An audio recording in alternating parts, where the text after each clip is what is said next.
Okay. We're now recording. Hello, everyone. This is Martyn Sadler, the editor of League Express, and we're having a conversation today with two League Express contributors. Our colleague Steve Brady, who's actually in France, our France correspondent for League Express, and Richard de la Riviere, who's actually based in Cumbria, who writes our Rugby League Heroes column, but also is a great Workington Town fan. So Richard's celebrating West Cumbria's success in Rugby League this year. Obviously, we'd like to start by looking ahead to this weekend, to the test match in Perpignan, when England travel to play France. Steve, you're based not very far from Perpignan. How do you think it's going to go? Do you think the French can carry on the sort of renaissance of the game in southern France by giving a good performance and really testing England this week? Or will this game be perhaps even a game too far for them? They've got a very young side out. How do you think they'll go? It's been a fairy tale year for French Rugby League with the successes of Toulouse and Catalans. What a happy ending it would be for the French team to perform well and possibly even beat England. I don't think that's going to be possible, Martyn. I think we all know that England are going to be too strong for France. But I think it might surprise a few people. We've got quite a few messages coming through. What are ticket sales like, Steve? It's going to be a 60-point cricket score. I'm saying, no, not at all. It's going to be some resistance. You've got Tony Gigot in there, Elway Pellissier, Romain Navarrete, Michael Goodemont, some real match winners with great experience. And I think they might test England a little more than people suspect. Mood-wise, we were in Perpignan yesterday for going to watch James Bond, funny enough, and we were turning the adverts of the electrical scoreboard, the advertisements done by the local mayor were everywhere advertising the game. There was a bit of a mood, a bit of anticipation. The French Federation suspended games this weekend. So we're hoping for a good crowd. I'm not sure that the sold-out sounds will be back at the Brutus, but I think there'll be a good crowd and certainly a good atmosphere with the double header, particularly with the women's game beforehand. You don't see a lot of that in France. The last time I saw the England girls against France, Carcassonne 3 years ago. So there is a mood, there's a build-up, some anticipation. I don't think it'll be a fairy tale ending, though, for France this weekend. I wouldn't have thought so. Richard, it's interesting to see the two captains, Tony Gigot for France and John Bateman for England, two quite interesting players with interesting backstories to tell. Would you have imagined seeing Tony Gigot captaining France, and would you have imagined seeing Bateman captaining England? Bateman, no, not really. It's a slightly surprising choice. He struggled to perform this year. I spoke to a former Great Britain captain yesterday who was scathing of the decision. Can you guess who that former Great Britain captain is? He was quite surprised. Was Gary Gigot? Gigo's a fabulous player, but unfortunately for France, they do have quite a lot of very good players out. I'm excited by the quality and the depth that they've got, but with the number of players they've got out, I think England could get quite a big victory. I'm not quite as confident as Steve is that France will sort of hold their own. It might be the sort of game where they're maybe in it for 40 or 60 minutes, and then it might just blow out at the end. Because England have got a reasonably sort of experimental lineup as well, but such is the depth, and I fancy them to sort of finish strongly and probably wrap up a few late tries and maybe give us a big scoreline. But I hope that doesn't happen. I hope it's competitive. I hope France do as well as possible. It was quite interesting, wasn't it, that the 20-man squad that Sean Wayne announced at the weekend, the three players who were left out when he's chosen the 17 are Harry Newman from Leeds, and the two guys who were in the England night squad, Danny Walker from Warrington, who I thought might have deserved a chance actually, because of course he captained the Knights against Jamaica, and they had a really great victory, didn't they? Yeah, it does go to show there is quite a lot of depth there. And I think we've certainly got much more depth in some of the back positions compared to quite a few years ago, where the cupboard was often bare if one or two were out. So it's a good sign that we're talking about the quality of players that haven't made the cut. But for England, it is of course a build up to 12 months' time, and it's interesting to start predicting how the squad for the World Cup might start to take shape. Absolutely, and Steve, The French obviously will be looking ahead to the World Cup next year, and perhaps even more importantly, looking ahead to France in 2025, when we hope the World Cup will be held in France. Have you heard anything more about how that's going? Obviously, the French are really have the bit between the teeth to hold the tournament. It would be great to be held in France. Do you think now that it looks more likely than not that it will be? I think with anything like a World Cup, it's got to be a specific process, that certain hurdles that have to go through with governmental departments. And with the new president, Luc Lacoste, and his political contacts, and the total support of Troy Grant at the International Rugby League, his political contacts, I think it's looking almost nailed on, Martyn, but you cannot rush these things. In the media, we get so excited about it. But unfortunately, until it's actually ratified by the government, we can't say for a definite. But I think, the energy that's behind it, and the clubs behind it, it's the thing that seems to have unified French Rugby League, which is so famous for its divisions and its cliques and its problems between the pros. This is a common cause. I think everybody can see in France what the possibilities of what this World Cup could do for us. So fingers crossed, that's all we can say. We haven't got it ratified just yet. If you're a betting man, and I'm sure you're not, Steve, but if you were, would you put your money on France holding the tournament in 2020? Absolutely, yeah. And I'm not one for a flutter, but yeah, I'd risk a few cents or maybe €1 or two on that. There's no bookies down here, no bet friends down here. You'd have to. No. Steve, can I just ask, Steve, are you confident if they hold it that they will get the sort of crowds that they maybe would get in England and Australia?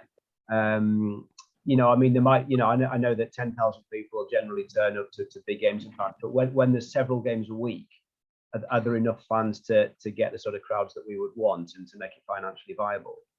We had a briefing recently with the French Federation, and some bold statements were made about 13 million tickets are going to be sold, etc., etc.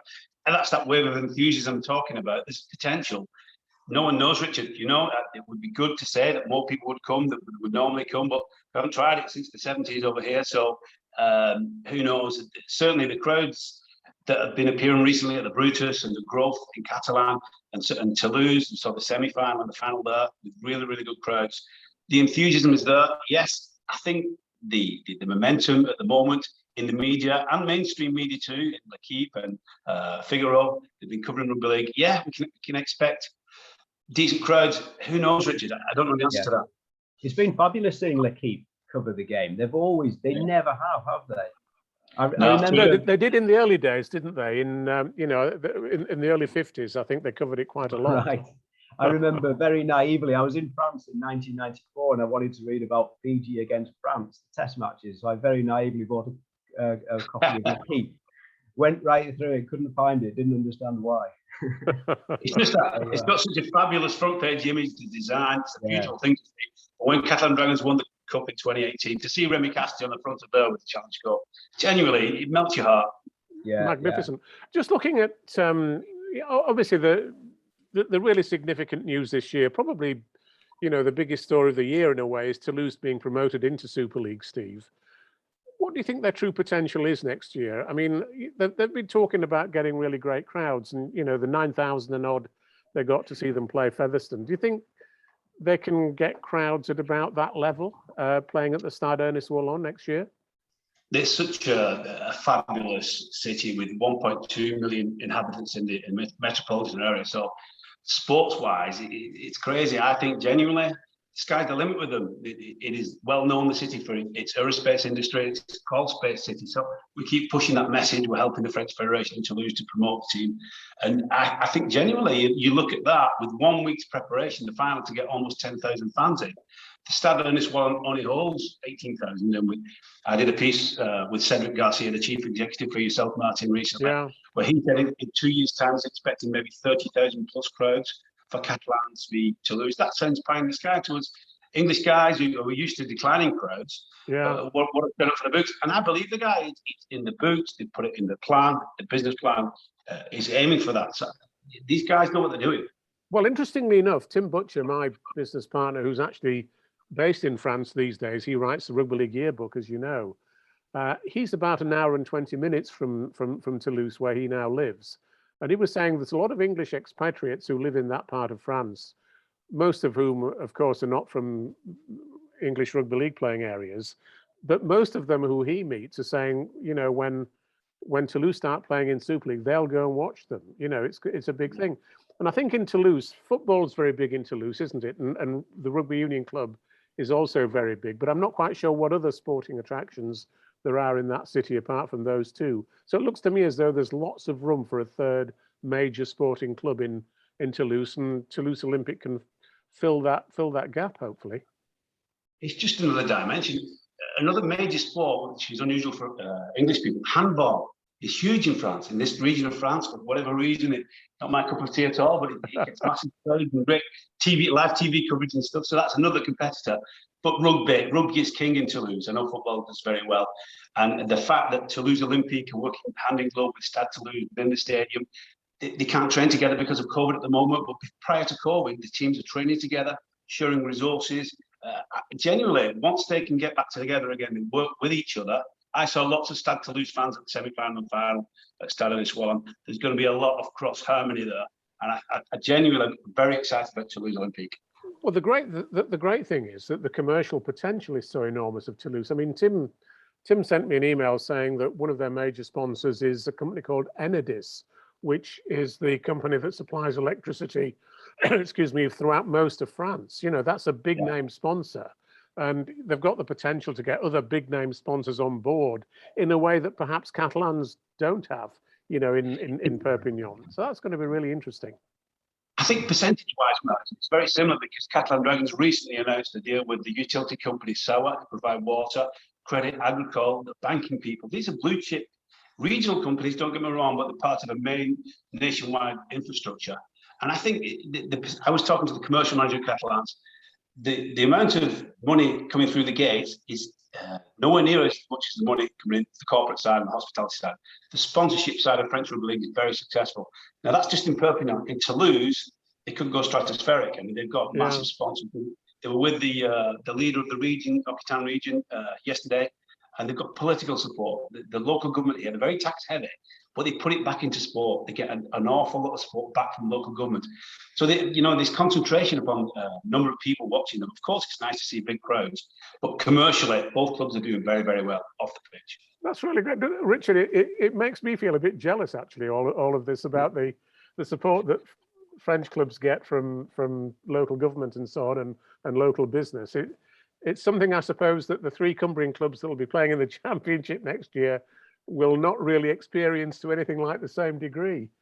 Yeah, it sounds good. I mean, I'm really pleased that I wanted a second French team in Super League just a couple of years after Catalan Dragons came in. I thought they proved themselves very, very quickly, the Dragons, by taking so many players out of the French League Championship and putting them in the Super League, and those guys more than held their own. Some came in as real superstars.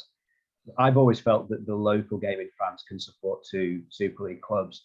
The only downside this year is I don't think Catalan Dragons have used that many Frenchmen. I think that's a slight shame. But then on the other hand, it probably means that there's a lot there for Toulouse to get. So it doesn't mean that Catalans have necessarily bagged all the best players and they're playing every week for them.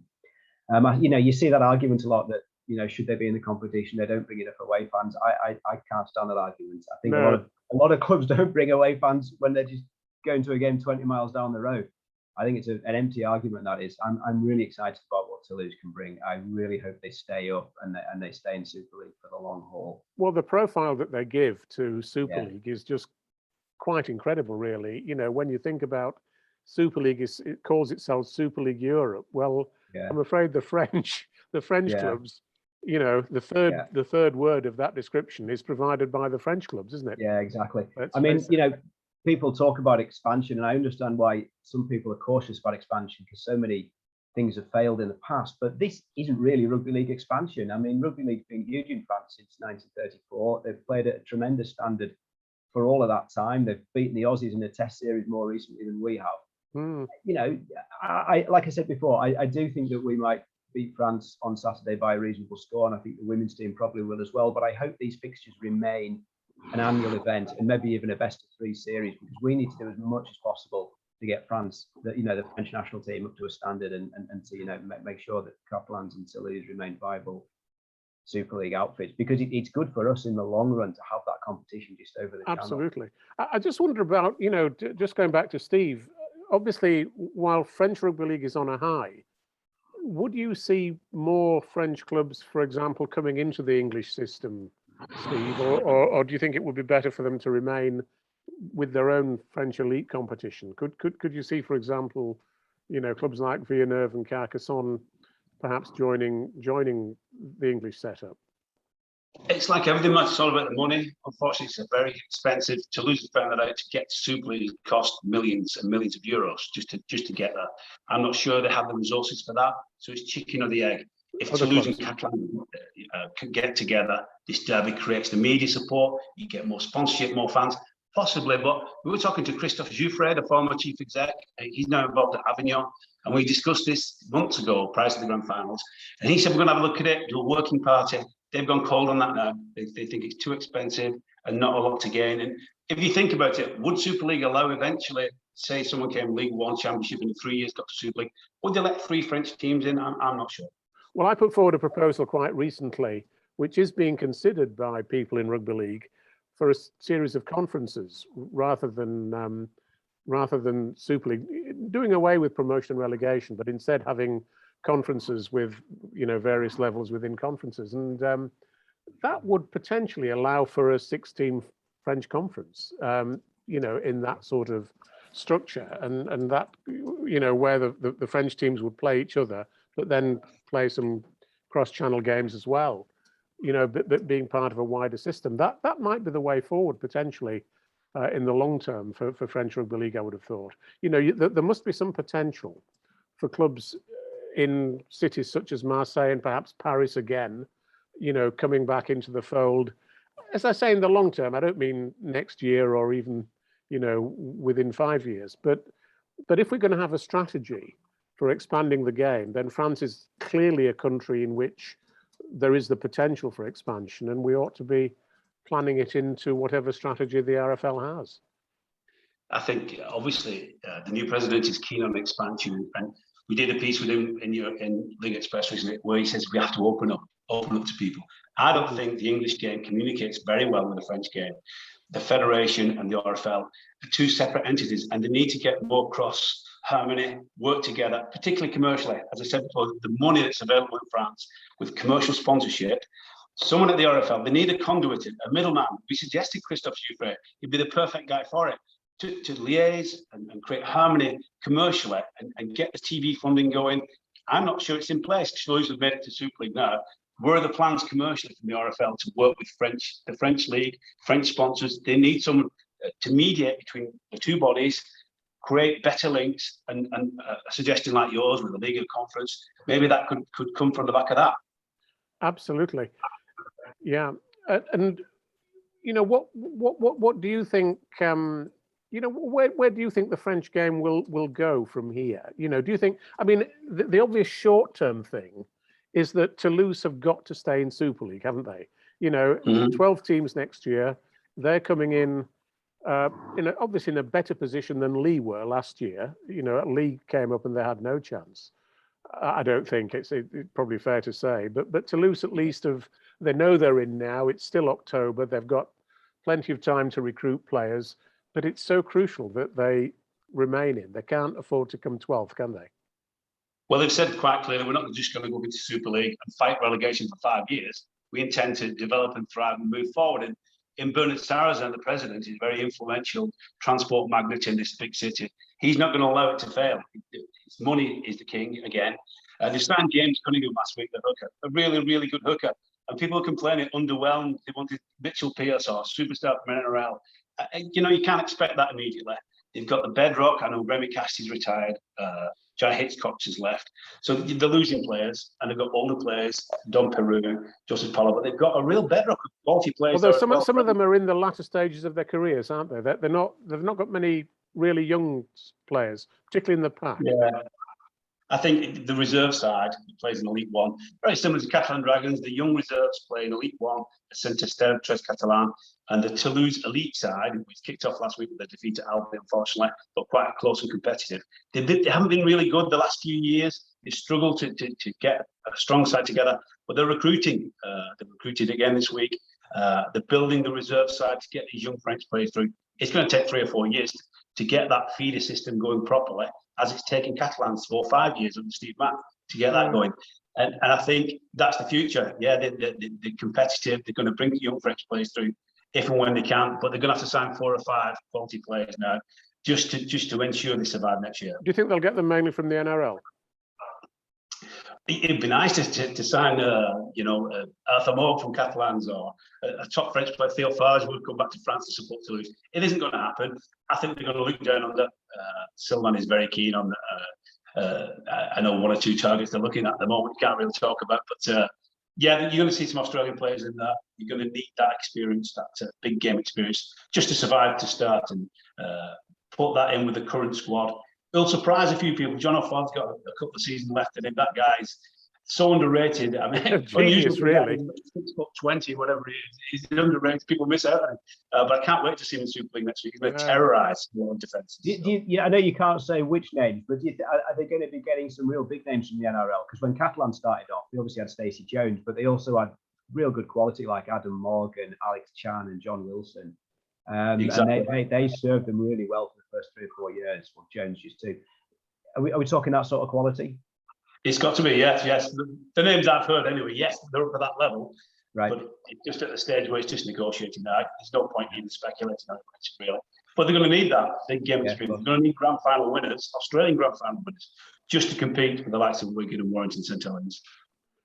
Can we just switch the conversation to Cumbria now, Richard? Because obviously it's going to be great to see the 3 Cumbrian clubs in the Championship, and we're going to see them on TV hopefully quite a bit as well next year with a Premier Sports deal. I'm very much looking forward to seeing hopefully some Cumbrian derbies on Premier Sports on a Monday evening. But do you think the 3 clubs can all survive in the Championship, or do you think, as in previous years, they come up, but then it's a bit of a yo-yo syndrome? 1 or 2 of them might go back down again. How do you think it'll go? Workington and Whitehaven both had, I think, 4 seasons in the Championship between 2013 and 2016. And in the first 3 of those, I think they both finished in the top 8. Workington certainly did anyway, 3 seasons in a row. And obviously Whitehaven have gone up when they've just finished 6th and, turned over Bradford at Odsal. I think the bottom 5 or 6 in the Championship and the top 3 or 4 in League One are probably quite similar standard, not a gulf between a lot of those teams. So I think Workington and Barrow can go up and certainly hold their own. But obviously there's 2 relegation slots open, so I suppose there's a reasonable chance that one of them might fall into that. Do you think Barrow are probably the best equipped? I mean, they've done a good job off the pitch as well as on it this. They really have made big strides off the field. I mean, I think I am biased. I am a Workington fan, but Workington didn't get the chance to entertain Barrow last season. It was cancelled because of COVID, and then didn't get replayed. I think Workington had a huge injury crisis for front rowers and lost a few games late on. So I thought Workington may well have gone up in first.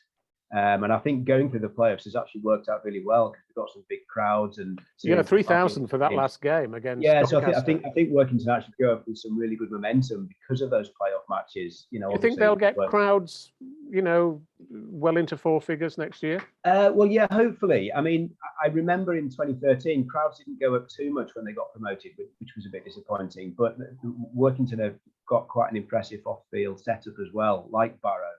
And I think they might get some decent crowds next season. They've lost their fullback and the hooker, Brad Holroyd and Deco O'Donnell. But if they can keep the rest of the squad together and make a few new signings, I think they'll be competitive. There are some outstanding players in there. Do you think the community game has benefited as well from an upsurge of interest in West Cumbria? Well, I think the community game over the last sort of 10, 15 years has suffered like it has everywhere. But in Cumbria, there'll always be a certain level, and there are still some very strong clubs. I mean, you've got Wathbrow and Kells, who played at Featherstone last weekend in the finals. Egremont are generally up there as well. Hensingham are in the National Leagues. And then, I mean, Seaton Rangers is the one that's closest to Workington. I mean, they're an immensely strong squad with so much going for them. And I think I read that Workington had something like 5 of their players from last weekend's win over Doncaster who were playing amateur football 12 months ago.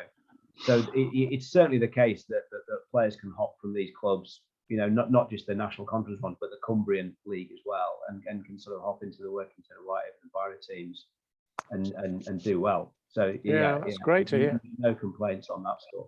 Yeah, Steve, just coming back to you, what about the community game in southern France around Perpignan and other rugby league centres. How strong is it?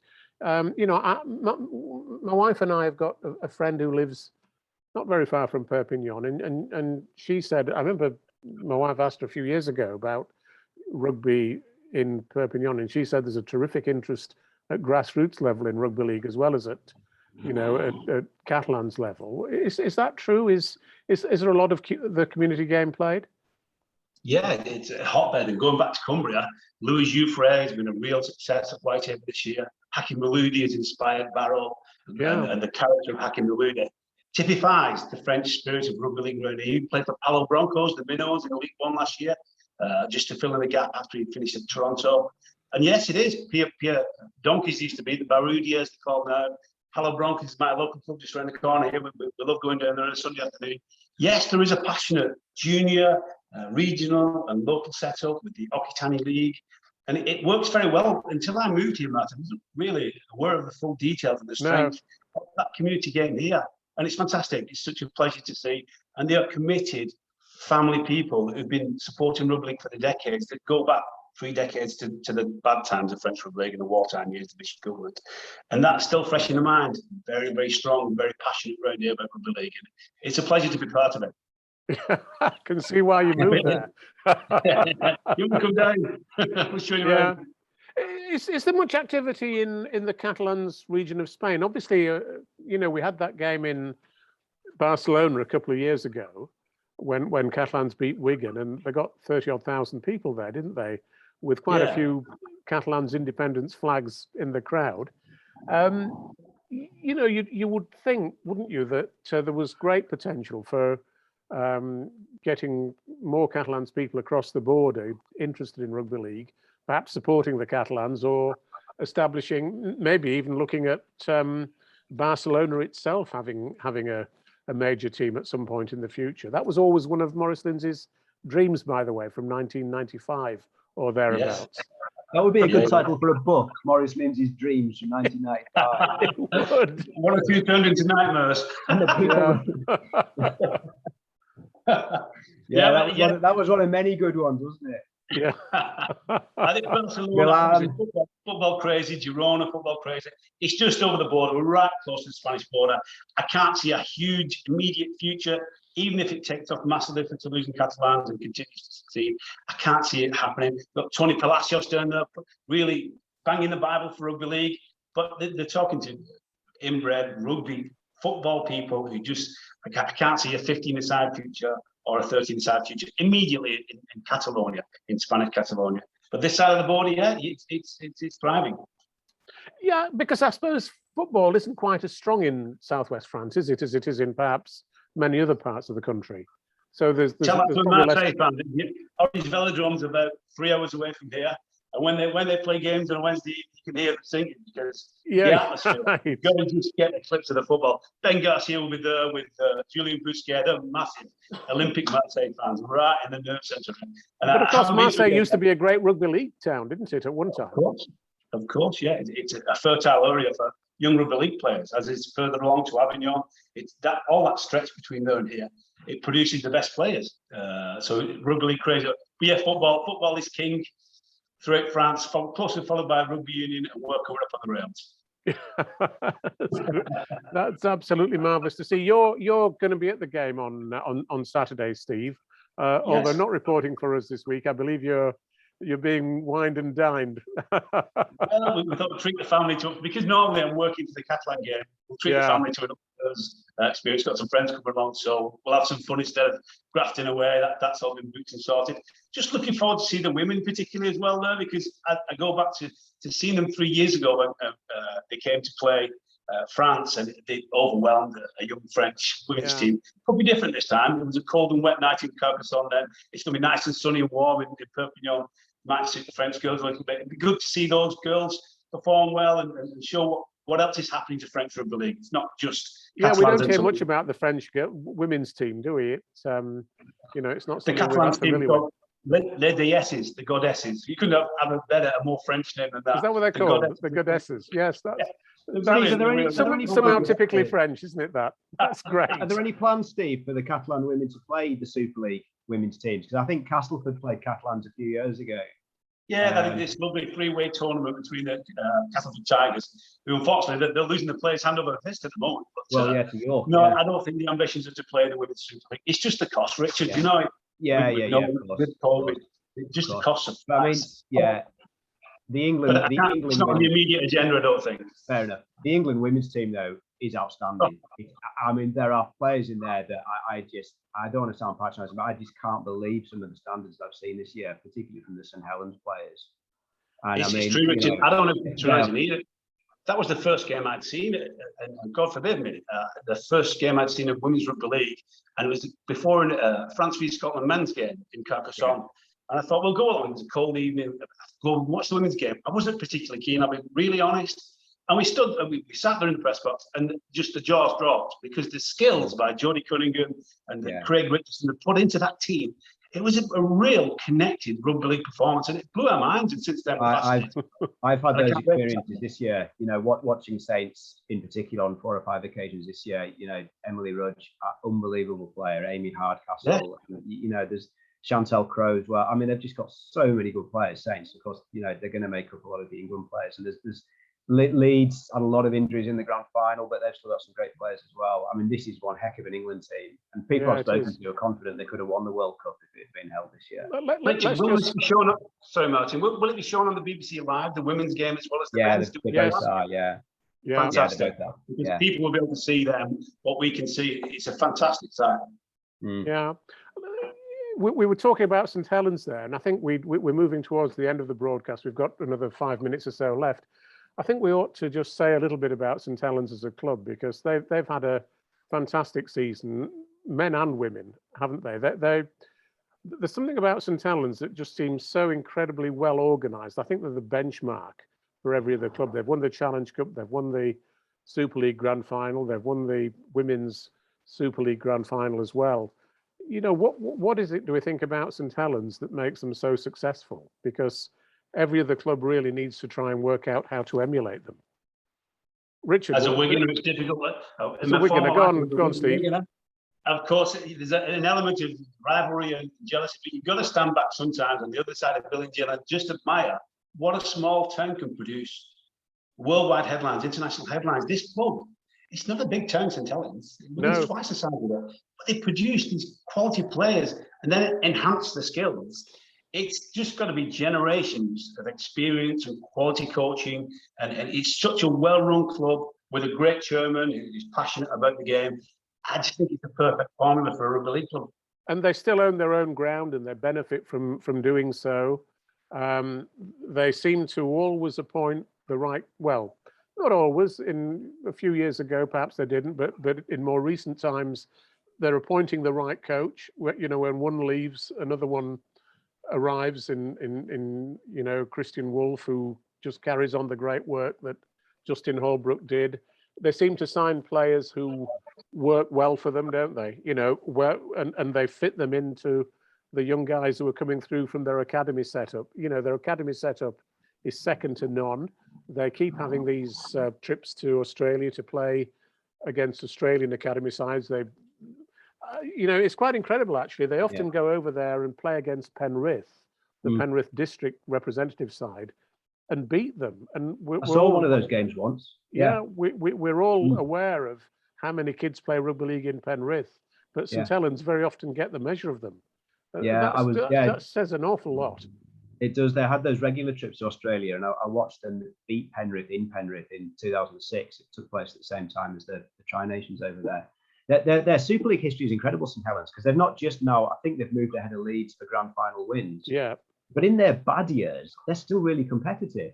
Yeah. And yet Leeds have had some fights against relegation, and Wigan have had And so Wigan, I don't think St Helens have ever missed out on the playoffs, have they? No, they're always there. And I remember so many years reading they're in transition, and they'd still get to the grand final. And even though they lost those 5 grand finals in a row, that, you know, they were the years where they were supposedly bad. They're an incredible team. They're an incredible club. And Alex Walmsley, I think, is my favourite player. He's like a throwback, isn't he? The way he charges through defenders and gets an offload away. I've loved following Alex's career. It's terrific. Do you think Wigan can get back at them, Steve, as a Wiganer, as you say? You've got a dog in the game here. Yeah, it's a bit sad to see what's going on at Wigan recently. In a state of turmoil, bringing top-line players like John Bateman coming back, hasn't hit his strats, but he's still the captain of England this weekend. I'm sure we'll see the genuine quality emerge there. You know anything about Matty Peet, the new coach at Wigan? You know, for me personally, I'm always very keen on bringing people from the outside with new ideas. Matty's been working with Sean Wayne and Adrian Lamb. I'm not sure, no offence to Matty, I'm sure he's a genius at what he does. I think we need something new in at Wigan, just to bring, you've got a chief executive who used to play for the club, now a guy's been an assistant, the coach. I think you need Sean Wayne's returned. I think you need fresh ideas, new impetus at the club. And there's been suggestions about a change of ownership in the past. Who knows, that could be unsettling things a little at the moment. So I think they're in for another couple of years of turmoil before things settle again. My big hope is that they actually entertain again. I mean, it's been, I mean, they really have not been good to watch for a long time. I mean, I you know, their fans, do they really wake up on a Friday morning and think, brilliant, you know, my team's playing tonight? I think crowds have been down. I think those who have probably been going in the last, certainly in the last season, just going out of duty.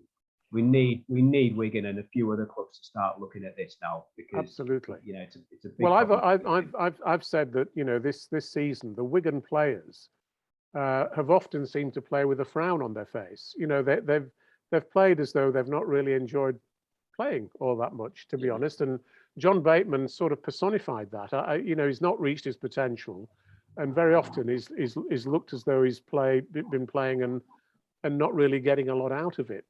So to speak. So we're all looking for the next Sam Tompkins, Martyn. The next Sam Tompkins comes to be an exciting, creative player. Harry Smith looked like he was going to be that, and he's playing with a frown. You know, the game's not suited him for whatever's happened at Wigan. It doesn't seem to be a happy club at the moment. No, it doesn't. Anyway, on that note, we're obviously a lot happier than Wigan are on this Zoom conference. It's been a real pleasure to host both of you. We're just very quickly running out of time, so I'll have to say goodbye for the time being. Thanks very much, Steve, for joining us from France, and thanks, Richard, for joining us from Cumbria. And hopefully we'll see a great game this weekend in Perpignan, and perhaps next week or in the near future we'll get back together to talk about it again. Thanks a lot, and see you soon. Thank you very much. Bye-bye.